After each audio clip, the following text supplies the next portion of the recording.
방금 읽은 말씀인 이 민수기 3장 5절부터 10절까지의 말씀을 본문으로 신앙 일부가 아닌 전부입니다.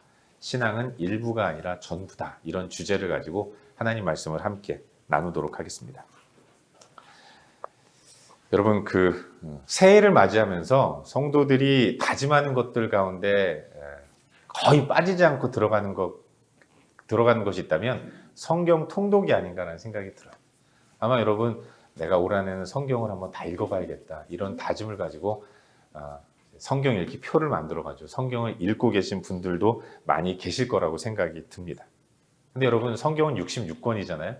이 66권 가운데서 우리의 성경 통독을 방해하고 그야말로 태클을 거는 성경들이 몇 개가 있어요. 그 중에 하나가 민수기가 아닌가 이런 생각을 해보게 됩니다. 민수기 쉽지 않죠. 첫 장부터 여러 이름들이 나옵니다. 웬 놈의 숫자는 그렇게 많이 나오는지. 숫자가 한글로 기록되어 있으니까 읽기도 쉽지 않은 것 같아요. 굉장히 어렵고 읽어도 머릿속에 그려지는 것이 없기 때문에 레위기, 민수기, 신명기 이런 거 읽을 때면 야, 나는 역시 성경하고 좀 안 맞아. 성경은 나의 로또야 이러면서. 로또가 뭔지 아시죠? 로또가 맞는 거 보셨습니까? 성경은 안 맞는다는 거죠. 이러면서 그냥 성경을 덮고 하루하루 한 주 한 주 교회 나가서 설교만 들으려고 하는 이런 유혹이 일어날 때가 참 많이 있는 것 같아요. 근데 여러분, 우리가 신앙생활하면서 유념해야 할 것 가운데 하나가 성경은 하나님이 자기 백성들에게 들려주시는 말씀이고 이야기라는 거예요. 성경은 딱딱하고 무미건조한 어떤 백과사전 같은 것이 아니라 전능하셔서 천지와 만물을 창조하신 여호와 하나님이 그 깊으신 뜻대로 택하여 자기 백성 삼으신 너무나도 사랑하시는 자기 백성, 그들이 잘 되기를 바라서 무한한 애정을 가지고 들려주는 이야기이고 말씀이라는 것입니다. 아주 귀한 말씀이라는 것, 우린 그걸 기억해야 하는 거예요. 더욱이 성경에는 하나님과 하나님 백성의 관계를 아버지와 아들, 아빠와 아들로 많이 비유합니다. 부모는 자녀에게 좋은 걸 주려고 하잖아요. 마태복음 7장에서도 말씀하고 있지 않습니까? 우리 예수님이 말씀하시기를 너희 아버지께서 구하는 자에게 좋은 것으로 주시지 않겠느냐. 하늘의 아빠 아버지가 당신의 자녀된 백성들에게 좋은 것을 주시려고 하는 거예요. 좋은 것 주려고 우리에게 허락하신 것이 성경이라는 것입니다. 그렇기 때문에 모든 하나님 말씀들은 다 우리를 사랑하시는 하나님이, 아빠 되신 하나님이 우리에게 들려주시는, 우리 잘 되라고, 우리에게 좋은 것 주시려고 들려주시는 이야기이고 말씀이고 교훈이라는 것. 그런 전제를 가지고 성경을 펼 때 그때 우리는 성경 속 한마디 한마디, 메시지 하나하나 이런 것들을 통해서 따뜻한 하나님의 사랑을 느낄 수 있는 거예요. 요즘 우리는 교회적으로 새벽마다 민수기 말씀을 묵상하고 있지 않습니까? 민수기는 솔직히 우리에게는 가까이 하기엔 너무 먼 당신 같은 그런 성경이 아닌가 생각이 들어요. 한번 쓱 읽고 넘어가는 것도 힘든데 근데 이걸 새벽마다 묵상을 해야 하고 또 큐티를 하면서 내 삶에 적용을 해야 한다고 하니까 도대체 뭘 적용해야 하는가? 도대체 이걸 통해서 내가 뭘 깨달아야 하는가? 이런 생각을 종종 하게 되는 거죠. 하지만 여러분 그렇지 않습니다. 민수기에도 우리를 너무나도 사랑하시는 하나님의 사랑이 듬뿍 담겨있는 아주 귀한 메시지들이 많이 있는 거예요. 그래서 우리는 포기하지 말고 민수기를 잘 묵상하며 나아가야 하는 것이죠. 그리고 여러분, 이렇게 어려운 성경을 묵상할 때에는 공동체가 다 같이 묵상하는 것이 더 큰 유익이 있습니다. 혼자 묵상하면 힘들어요. 하지만 같이 묵상하면 어떻게 하다 보면 끝까지 갈 수 있는 겁니다. 이를테면 새벽 기도회를 열심히 참여하는 거예요. 영상을 켜고 새벽마다 설교를 통해서 정리되는 민수기 말씀들을 머릿속에 익히고 그 가운데서 적용점을 찾아서 기도한다면 우리에게 큰 경건의 유익이 되겠죠. 목사님, 저는 그 시간에 출근합니다. 그런 분들은 감사하게도 유튜브에서는 영상이 남아있네요. 그걸 좀 하루 중에 쉬는 시간에 마음을 가다듬고 다시 재생시켜서 한번 설교를 듣는 가운데 민수기 말씀을 잘 정리하고 그 가운데서 오늘을 사는 우리에게, 나에게 주시는 하나님의 메시지를 찾는다면 우리의 신앙이 더욱더 깊어지고 또 하나님 앞에서 아름다운 모습으로 변화되게 될 줄로 믿습니다. 지난 한 주간 우리는 민수기 말씀 가운데서 앞부분을 살펴봤어요. 근데 여러분, 민수기의 구성, 그리고 그 내용을 담고 있는 분량, 민수기에 나와 있는 메시지 하나하나, 기록들 하나하나, 이런 것들도 은혜가 되겠지만, 특별히 민수기의 여러 가지 구성들, 사건을 앞뒤로 구성한 것들, 그런가 하면 그 사건을 이야기할 때 그 말씀하시는 분량, 이걸 묵상하면서도 그 속에서 주어지는 은혜와 도전과 깨달음이 아주 많이 있다는 것을 알게 되는 거예요. 성경의 기록자이신 하나님이 자기 백성에게 들려주시는 이야기이고 말씀이기 때문에 내용도 내용이지만 그 내용을 전달하는 구성, 분량, 이런 것들을 묵상할 때 그 가운데서도 새롭게 우리에게 주시는 도전과 은혜들이 많이 있다는 거죠. 여러분, 민수기는 말 그대로 백성민, 셀, 수, 적을 기, 백성들이 몇 명이나 있는지 백성들의 수를 기록해 놓은 책이라고 말할 수 있습니다. 근데 여러분, 하나님이 왜 이스라엘 백성들의 숫자를 세셨는가? 모세로 하여금 왜 이스라엘 백성들의 숫자를 세도록 명령하셨는가?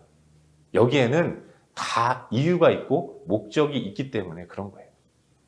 여러분, 민수기 1장에서는 하나님께서 모세에게 20세 이상의 남자의 수를 세어보라라고 명령하십니다. 모든 이스라엘 백성들 가운데서 20세 이상의 남자들을 세보라고 명령하세요. 왜 그랬을까요? 그들이 곧 전쟁에 나가 싸울 군사들이기 때문에 그렇습니다. 민수기 1장 3절을 보시면 이스라엘 중 20세 이상으로 싸움에 나갈 모든 자를 너와 아론은 진영별로 계수하라. 싸움에 나가 싸워야 할 군사의 수를 점검하고 헤아려 보라고, 몇 명이나 군사가 있는가를 세어보도록 하나님이 모세와 아론에게 명령하신 거예요. 군사의 점검을 위해서 백성의 수를 세라고 하나님이 명령하신 겁니다. 근데 여러분, 오늘 본문이 속한 이 민수기 3장과 4장에서는 레위인의 숫자를 또 따로 세도록 명령하십니다.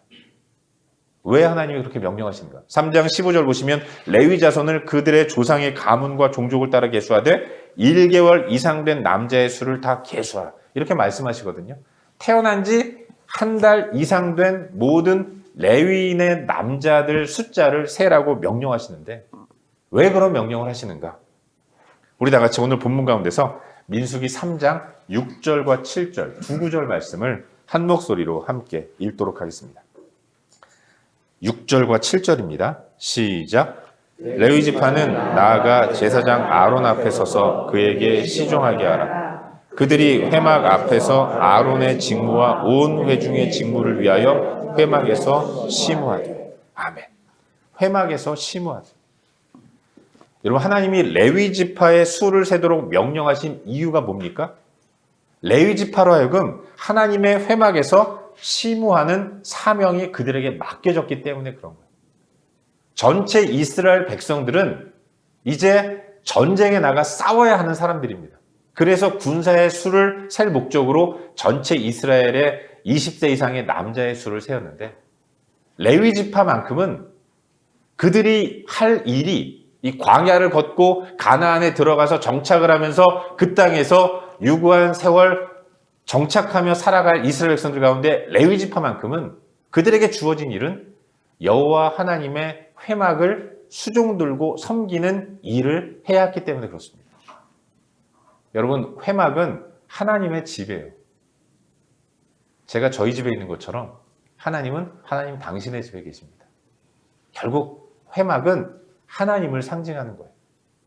레위 지파는 다른 여러 지파들과는 다르게 여호와 하나님을 섬기는 사명이 그들에게 주어졌다는 것입니다. 그리고 하나님을 섬기는 사람들이 몇 명인가를 1개월 이상 된, 태어난 지 한 달 이상 된 남자들의 수를 헤아림으로 하나님이 점검하도록 말씀하셨다는 거예요.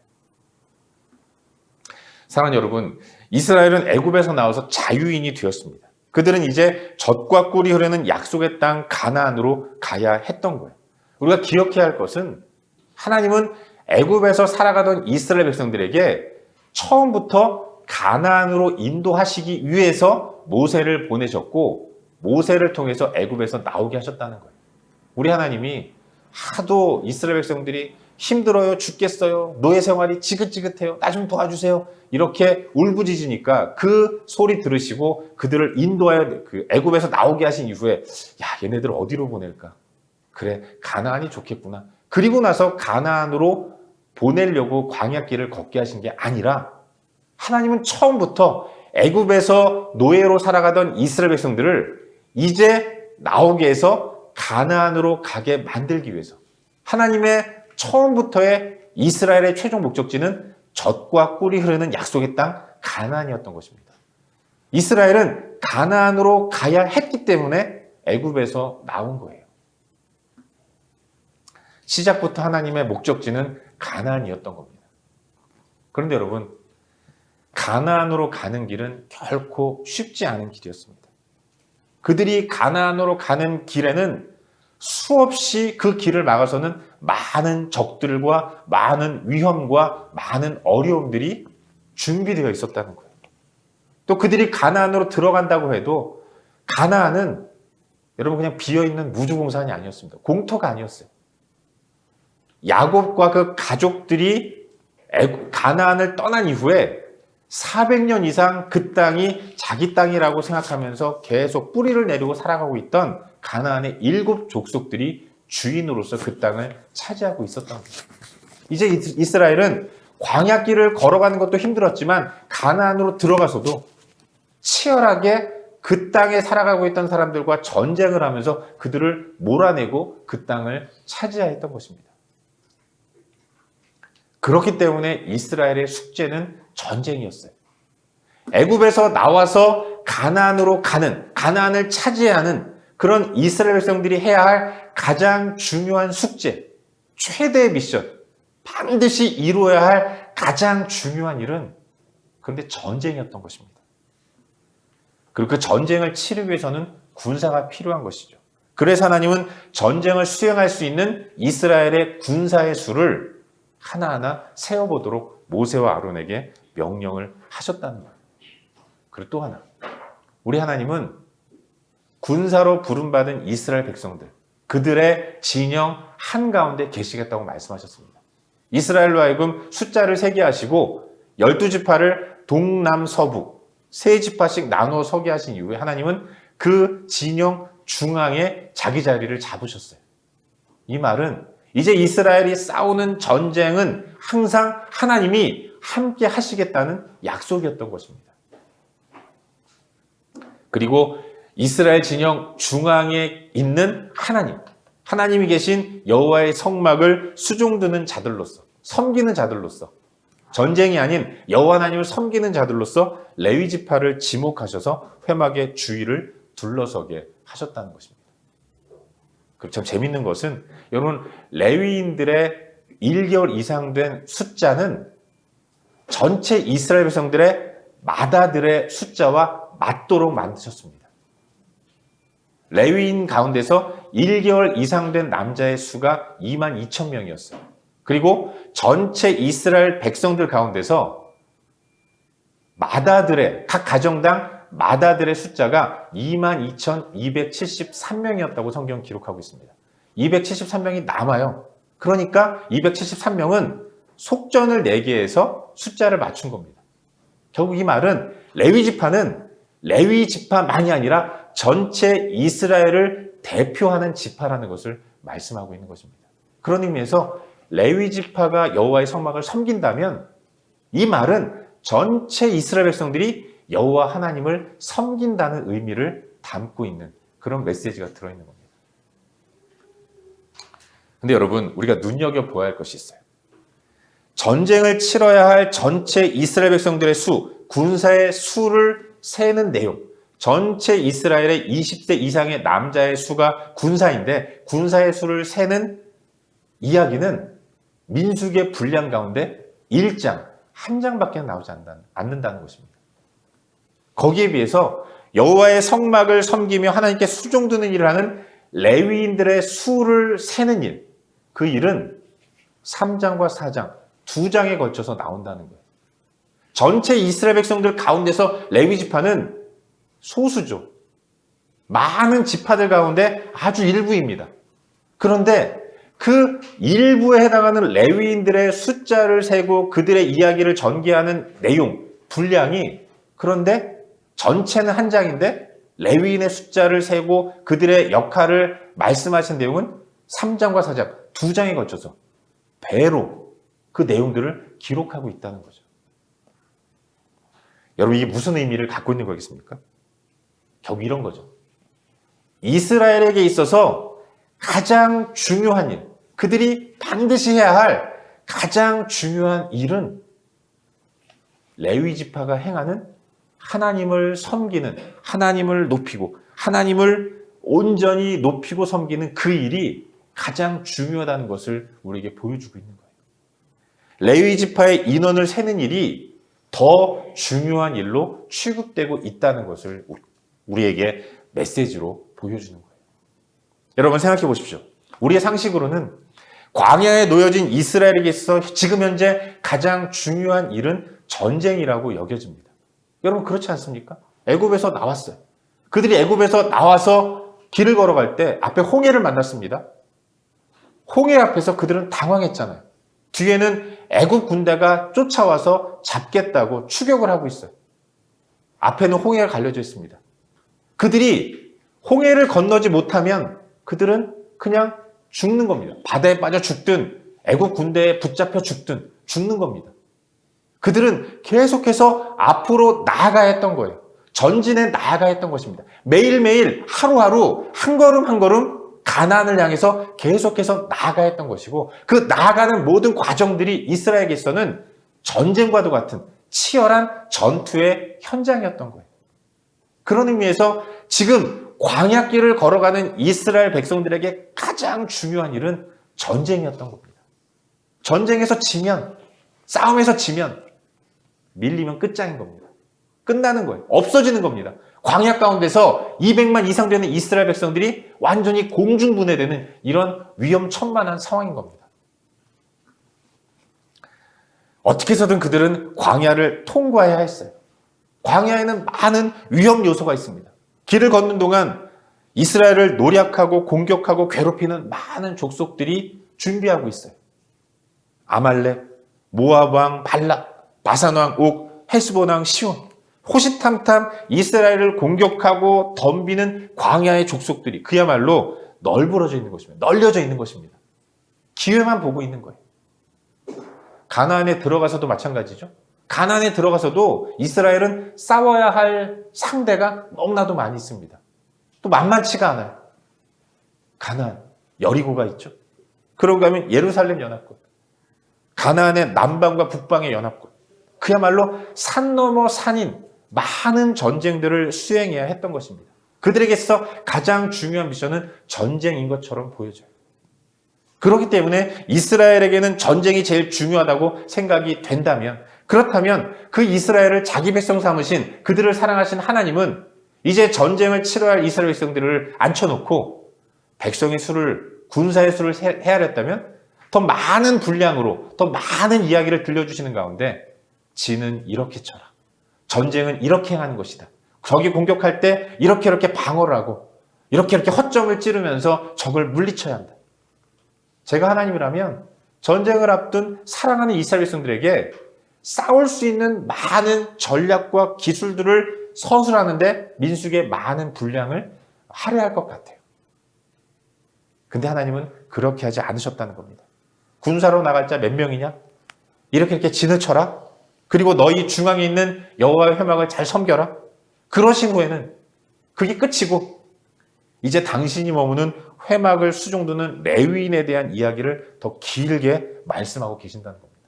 레위인은 몇 명인지를 세도록 하시고, 또 회막을 늘 접고 또 옮기고 펴고 해야 되니까 그 일을 할 수 있는 힘쓸 사람, 30세 이상 50세 이하의 남자는 몇 명인가, 그리고 레위 지파에 속한 게르손 자손, 고핫 자손, 무라리 자손, 이런 사람들은 몇 명이고 그들은 무슨 일을 해야 하는가. 아주 장황하게 여호와의 성막을 섬기는 레위 지파 사람들의 이야기들을 많은 분량을 할애해서 말씀하고 있다는 겁니다. 사랑하는 여러분, 이게 뭘 의미하는 거겠습니까? 전쟁을 앞둔 이스라엘에게 전쟁을 준비시키지 않으시고 계속해서 하나님 섬기는 일들만 이렇게 길게 장황하게 말씀하시는 가운데서 우리가 찾아야 할 하나님의 메시지. 여러분, 그건 이제 치러야 할 이스라엘의 전쟁, 그건 그건 네 일 아니라 내 일이다. 전쟁은 네가 하는 게 아니라 내가 하는 것이란 걸 좀 알았으면 좋겠다. 하나님이 그걸 우리에게 말씀해 주고 계신 거예요. 이스라엘은 걱정합니다. 이제 어떻게 싸우지? 어떻게 전쟁을 치러야지? 어떻게 이 어려운 난관과 어려움들을 극복하며 나아가지? 늘 고민이 되고 걱정이 돼서 밤잠도 설치는데 하나님은 일부러 그 말씀 하지 않으시는 거예요. 전쟁의 이야기들을 별로 하지 않으시는 겁니다. 그리고 내 말씀하시는 게 나 잘 섬겨라. 여호와의 막은 이렇게 해야 된다.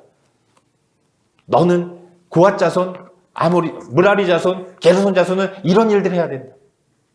이스라엘의 현실과는 상관없는 것 같은 많은 이야기들을 하나님이 말씀해주고 계신다는 거예요. 이게 의미하는 것은 이제 너희들이 광야에서 치러야 할 전쟁, 가나안으로 들어가서 싸워야 할 그 모든 너희 민족 가운데 숙제로 남겨진 모든 전쟁은 그거 네 숙제 아니라 내 숙제다. 내가 치르는 전쟁이다. 그러니 너는 가만히 있어. 내가 하나님됨을 인정하는 가운데 내 뒤에 서서 나만 잘 따라오면 된다. 나 잘 따라오면서 걱정도 하지 마. 내가 온전히 너의 인생을 책임져주고 애굽에서 나오게 했으니까 약속한 대로 가나안을 차지하도록 만들어주겠다.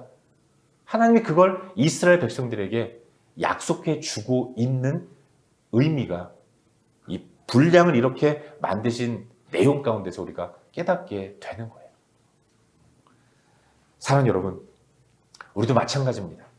하나님 우리를 택하셔서 하나님 당신의 자녀 삼아주셨습니다. 그 옛날 애굽에서 살아가는 이스라엘을 출애굽시키셔서 자유인으로 만드신 것처럼 하나님은 죄와 허물로 죽은 가운데서 죽은 인생을 살아가는 우리를 구원해 주셨습니다.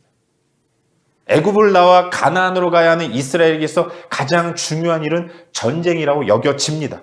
하지만 하나님은 그게 아니라고 말씀하세요. 내 백성 된 너희들의 할 일은 전쟁이 아니다. 전쟁은 내가 하는 거고 너희는 가만히 있어. 내가 하나님됨을 알아야 한다. 너희는 다만 나 여호와만을 섬기면서 내 뒤에 서서 나의 인도만을 따라오면 된다. 이 메시지가, 이 동일한 메시지가 구원받고 천국 가는 그날까지 이 험한 이 땅의 삶을 살아가는 치열한 전투와도 같은 삶을 살아가는 우리에게도 하나님이 동일하게 들려주시는 메시지라는 것. 여러분 그걸 믿으시기를 바라요. 우리 앞에는 숱한 어려움이 있습니다. 엄청난 시련들이 우리를 기다리고 있을지도 몰라요. 매일매일 허덕이면서 힘들게 이 땅을 살아갑니다. 그 가운데서 우리는 어떻게 헤쳐나가야 하나 걱정하면서 염려합니다. 그럼 우리에게 하나님 말씀하세요. 그건 너의 일이 아니다. 네 앞에 있는 전쟁, 그건 내가 치른다. 너는 가만히 있어. 내 뒤에 서서 나를 섬기는 일에만 집중하고 나만 따라 나와라. 우리 주님이 우리에게 들려주시는 메시지라는 거예요. 우린 그걸 기억해야 하는 거예요. 우린 종종 내 앞에 놓인 모든 문제들을 내가 처리하고 내가 해결하고 나의 일로만 인식하면서 살아갑니다. 어떻게 하든지 그 일을 해결해 보려고 동분서주하면서 마음 졸이면서 힘들게 하루를 살아가는 거죠. 그러느라고 하나님 섬기는 일들을 잊어버려요. 먹고 살겠다고 주일도 까먹습니다. 그 가운데서 세상 재미에 푹 빠져서 정말로 내가 해야 할 일은 나 몰라라 하고 마치 내 앞에 있는 숙제가 나의 일이냐 그것 해결하느라고 하나님 다 잊어버리고 예배하는 것 잊어버리고 하나님 섬기는 잊어버리고 그 일에만 몰두하는 이런 삶을 살아가요. 그런 우리에게 이 민수기의 분량을 통해서 하나님 우리에게 강하게 도전을 주고 계십니다. 그거 네 일 아니라는 거예요. 분명 우리의 삶은 어렵고 힘든 하루하루가 되겠지만 그 모든 어려움과 힘든 일들은 내가 처리할 나의 일이 아니라 내 안에 거하시면서 나를 너무나도 사랑하셔서 자기 아들까지 아끼지 않고 주신 우리 하나님이 친히 대장이 되셔서 앞장서셔서 내 앞에 있는 모든 문제들을 하나님이 해결해 가시면서 너는 다만 그런 거 신경 쓰지 말고 나 여호와를 섬기고 나와의 관계의 풍성함만을 신경 쓰면서 내가 허락하는 풍성한 은혜로 만족하고 기뻐하면서 나만 따라와. 나만 바라봐. 하나님이 우리에게 그걸 말씀해주고 계신 거예요. 우리 예수님 말씀하셨습니다. 마태복음 6장 33절 너희는 먼저 그의 나라와 그의 의를 구하라. 그리하면 이 모든 것을 너희에게 더하시리라. 하나님은 우리가 이 땅을 살아가면서 필요한 모든 것들을 더하시겠다고 약속하셨습니다. 우리는 다만 하나님의 나라와 의를 구하면 되는 거예요. 하나님만을 섬기면 되는 것입니다. 나의 일은 여호와 하나님만을 섬기는 것입니다. 이게 다이고 이게 전부인 거예요. 그 외의 일들은 내 일이 아니라 하나님의 일이고 하나님이 하셔야 잘하시는 겁니다. 하나님을 신뢰하며 나아가는 그런 삶이 우리의 삶이라는 사실을 믿으시기를 바라요. 여러분, 신앙생활이 하나님을 섬기며 따라가는 생활이라고 한다면 우리의 신앙생활은 우리 삶의 일부가 아니라 전부라는 사실을 믿으시길 바랍니다. 해도 되고 안 해도 되는 이런 옵션이 아니라는 것을 잊지 말아야 되는 거예요. 신앙은 우리 인생의 전부라는 것, 목숨 걸고 해야 할 가장 중요한 일이라는 것, 여러분 이걸 반드시 기억해야 하는 것입니다. 제가 목사라서 여러분들 이런 말씀 드리는 것이 절대로 아니라 성경이 그걸 일관되게 우리에게 도전해주고 말씀해주고 있는 겁니다. 우리는 항상 신앙이 우리 인생의 전부라는 것, 내가 하나님께 전부를 걸어서 하나님 내 인생을 어떻게 인도하시는지를 체험해야 하는 것입니다. 경험해야 하는 거예요. 그 가운데서 진정한 만족과 기쁨을 누리는 삶을 살아야 하는 것입니다. 바라기는 신앙생활이 우리 삶의 메인이 될 수 있기를 주의 이름으로 축원합니다.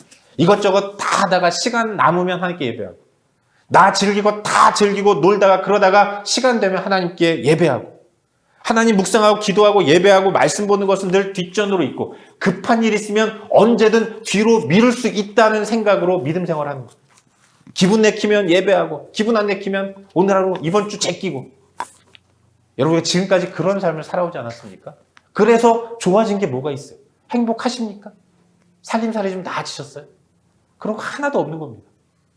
지금껏 그런 인생을 살아와서 계속해서 실패했다면 왜 또다시 앞으로의 날들을 실패하는 길을 걸어가야 하겠습니까? 이제 좀 방법을 바꿀 때도 되지 않았나, 그런 생각을 해보게 되는 거죠. 이 말씀은 여러분들에게 드리는 말씀이기보다는 저에게 하는 이야기예요. 저도 그랬던 것 같아요. 새해가 시작됐습니다. 새해에는 정말로 결단할 수 있기를 바라요.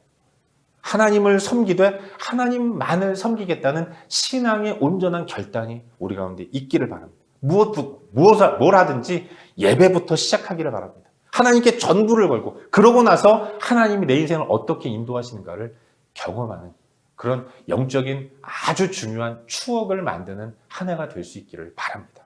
안 해본 삶을 살 때 두렵죠. 걱정이 됩니다. 하지만 여러분, 한번 해볼 수 있기를 바라요. 다 걸 때 하나님이 어떻게 역사하시는지를 경험하고 그 경험을 가지고 우리 다음 세대에게 하나님 정말 이렇게 역사하셨다, 내가 체험했다, 어느 책에 기록되어 있는 것이 아니라 누가 그런 얘기를 한 게 아니라 내가 그걸 체험했다고 자신 있게 우리의 자녀 세대들에게 이야기하고 증거하는 그런 삶을 살아감으로 인해서 올 한 해 하나님으로 인해 얻어지는 진정한 풍성함을 맛보는 그런 복된 삶을 사는 우리 모두가 될 수 있기를 주의 이름으로 축원합니다. 기도하겠습니다. 이 시간 함께 기도할 때 주신 말씀 붙들고 기도하기를 바랍니다. 사랑하는 여러분, 새로운 한 해가 시작되었습니다. 이제는 결단할 수 있기를 바라요. 신앙은 일부가 아니라 전부여야 합니다. 뭘 하든지 예배부터 시작할 수 있기를 바라요. 하나님께 전부를 걸고 그런 우리 인생을 어떻게 인도하시는지를 경험할 수 있기를 바랍니다. 두렵죠. 그래도 되나? 걱정이 될 거예요. 내가 이렇게 살아도 되는 건가? 의아하고 마음이 부담이 될 수도 있습니다. 그러나 여러분, 한번 해보자고요. 지금까지도 잘못 살았는데 이게 틀리다고 뭐 얼마나 더 망가지겠어요. 하지만 여러분, 성경이 분명하게 말씀하고 있지 않습니까? 그렇게 살라고. 그 하나님을 신뢰하면서 그렇게 한번 살아봤으면 좋겠습니다. 이 시간 기도할 때 하나님, 신앙이 내 삶의 전부가 되기를 소망합니다. 전부이신 주님께 모든 것들을 걸고 주님을 의지하면서 이 땅을 살아갈 수 있도록 인도하여 주시옵소서. 걱정하지 않게 하시고 다 맡길 수 있는 믿음을 내 안에 허락하여 주시옵소서. 우리 시간 함께 기도하며 나아가겠습니다. 함께 기도합시다. 존귀하신 아버지 하나님, 주의 은혜를 갈망하며 나아갑니다. 내 인생의 전부가 되시는 예수 그리스도를 온전히 바라보면서 아버지 하나님, 주님께 모든 것을 걸 수 있도록 은혜를 베풀어 주시옵소서. 신앙이 일부가 아닌 전부가 될 수 있도록 인도하시옵소서. 아버지, 그렇게 주님께 다 걸고 주님이 내 삶을 어떻게 인도하시는지, 그 인도의 결과가 어떤 것인가를 내가 체험할 수 있도록 인도하시옵소서. 경험할 수 있도록 인도하시고 하나님께 영광과 찬양 올려드릴 수 있도록 인도하시옵소서. 성경에 기록된 내용들이 온전히 이루어지는 것들을 내가 내 삶 가운데서 직접 체험하고 목격할 수 있도록 하나님 저를 붙들어 주시고 인도하여 주시옵소서. 좋으신 하나님을 온전히 의지하며 믿음으로 나아갈 수 있도록 아버지 인도하시고 이끌어 주시옵소서. 아버지 하나님 역사하여 주시옵소서. 인도하여 주시옵소서. 좋으신 아버지 하나님, 신앙이 액세서리가 아님을 고백합니다. 신앙이 여러 가지 것들 가운데 하나가 아니라 내 인생의 전부임을 고백하며 고백한 대로 살아갈 수 있도록 도와주시옵소서. 하나님께 모든 걸 걸게 인도하시고 하나님이 내 인생을 어떻게 인도하시는가를 체험할 수 있도록 은혜를 베풀어 주시옵소서. 자녀가 부모의 그늘 아래 있을 때 평안과 만족과 안식을 누리듯 하나님 안에서 평안을 누리는 복된 삶을 살 수 있도록 은혜를 베풀어 주시옵소서. 주 예수 그리스도의 이름으로 기도하옵나이다.